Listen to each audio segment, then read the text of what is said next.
کہانی سنانے جا رہا ہوں جو صدیوں پہلے مدینہ کی گلیوں میں شروع ہوئی تھی۔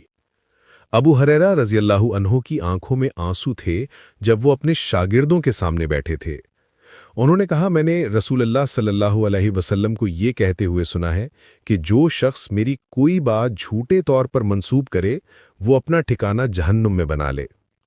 یہ سن کر پوری مجلس میں خاموشی چھا گئی۔ یہ وہ دور تھا جب صحابہ کرام رضی اللہ عنہم اجمعین نے محسوس کیا کہ نبی کریم صلی اللہ علیہ وسلم کے قیمتی اقوال اور اعمال کو محفوظ رکھنا کتنا اہم ہے۔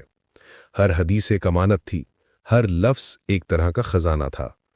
عبداللہ بن عمرو رضی اللہ عنہما کے پاس ایک خاص کتاب تھی جسے وہ الصادقہ کہتے تھے۔ اس میں وہ نبی پاک صلی اللہ علیہ وسلم کی ہر بات لکھ دیتے تھے۔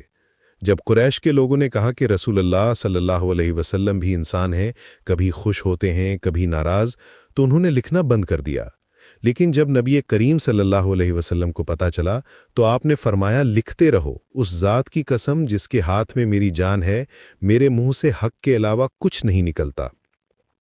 پھر وہ دور آیا جب تابعین نے یہ احادیث اپنے اساتذہ سے سنی۔ امام بخاری رحمہ اللہ کی کہانی تو عجیب ہے۔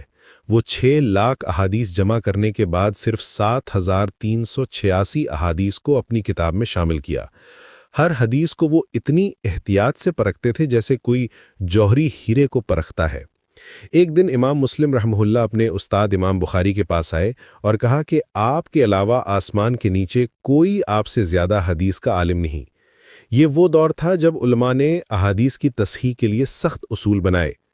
آج جب ہم کوئی حدیث پڑھتے ہیں تو ہمیں یاد رکھنا چاہیے کہ یہ صرف الفاظ نہیں ہے، یہ ایک مکمل سلسلہ ہے جو نبی کریم صلی اللہ علیہ وسلم سے شروع ہو کر ہم تک پہنچا ہے۔